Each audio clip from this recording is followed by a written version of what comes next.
In 2007, Apple released the iPhone, the first all-in-one phone, iPod, and internet communicator. It was a complete game changer. By 2011, 35% of adults own a smartphone, and by 2021, that number had risen to 85%. Today, 35% of users check their phones more than 50 times a day. 98% of Gen Z own one, and has become a billion-dollar market winner. Don't get me wrong, it's a wonderful device. I own one too, but I keep it off because of its deadly side effects. That's why even Silicon Valley CEOs ban their own children from using it. It's addictive. In my office, I see brilliant young minds trapped by smartphone addiction. Social media likes, notifications, and the endless chase for pleasure keep them hooked. They hunger for more attention, more acceptance, but end up feeling emptier inside. That's addiction, a dopamine overdose. Smartphones and social media are a winning combination because they're designed to be addictive. Images, catchy sounds, and constant alerts trick the brain into feeling wanted and liked. But it's just too much. Like drugs, gambling, or porn, this addiction floods the brain's reward system with dopamine. Many complain they have less time, fewer friends, and feel lonelier. Where'd the time go? Where'd the friendships go? How can loneliness increase when the population is rising and we're supposedly more connected? The truth is, we're being sold a lie.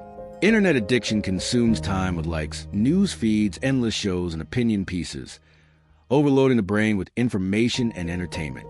It's now a recognized psychological disorder. This addiction taps into deep human needs. The need to know, to be accepted, to explore, and to form an identity. People even search the internet for life's ultimate meaning. As a result, many now sleep with their phones instead of loved ones, check news feeds before saying good morning, and substitute human connection with screen time. They'd rather scroll at home than surf real waves, play in the streets, or even study for exams.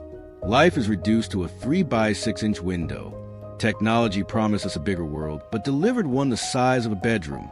Many live secondhand lives, robbed of identity and real friendships.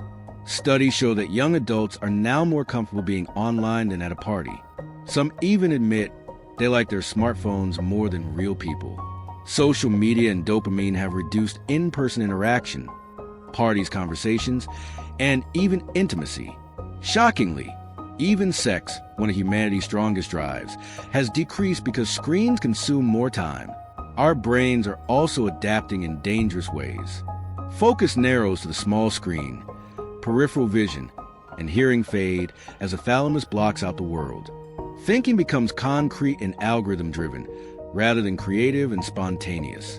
In heavy users, the brain's empathy center, the anterior cingulate gyrus, shrinks, reversing thousands of years of human evolution. Less empathy means weaker human bonds. Screen addiction also disrupts brain chemistry. Oxytocin, serotonin, and endorphin levels fall as social interactions decline. The result is more social phobia, anxiety, depression, and even suicide. In fact, suicide among girls aged 10 to 14 has risen 300% in just 5 years. Why? Because online environments amplify relational aggression, exclusion, rumors, and character attacks. The consequences are tragic, with many young lives lost. Simply having a smartphone nearby reduces focus and attention, essentially mild, reversible brain damage. Over 100 studies point in the same direction. Smartphones and social media are addictive and harm mental health. Not one shows improved well-being with more screen time. Mental illness has sharply risen since 2007. Divorce, drug, and alcohol play a role, but none spiked suddenly in 2007. The culprit is clear: screens. But there is hope. The power lies within you. All it takes is a decision, purpose, and discipline. If you're unsure whether you're addicted, try 30 days without a smartphone or social media. If you feel anxious, irritable, or bored, then you know the truth. Here are some solutions. First, enjoy real-life moments, parties, fun, and conversations that can't be documented. Second, avoid touching your phone for at least half an hour after waking, then extend it to an hour. No entertainment or social media before work or school, and shut down an hour before bed. Third, have one technology-free day per week. Fourth, Turn phones off during dinner and connect with people. Even arguments are healthier than silence with screens.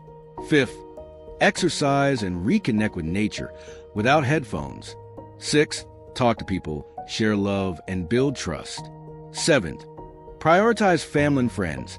Nobody ever needed psychiatric treatment for being addicted to them. Finally, keep babies away from screens for their first year of life. To follow these, you need a purpose: love, friendship, meaning, truth, creativity, or usefulness. Studies show young people today are miserable, with some even suing Instagram for stealing their childhoods. Don't be a victim of marketing manipulation. Say no to constant upgrades. Say no to mindless clicking. Say no to digital mentors who steal your focus. Be the boss of your own brain. Remember, a little technology is okay, but too much is disastrous. That's addiction. Even if you adopt a few of these strategies, you'll be happier and healthier. Your brain can rewire itself toward mental fitness, or decline into anxiety, depression, and even suicide. The choice is yours. Choose mental health while you still can.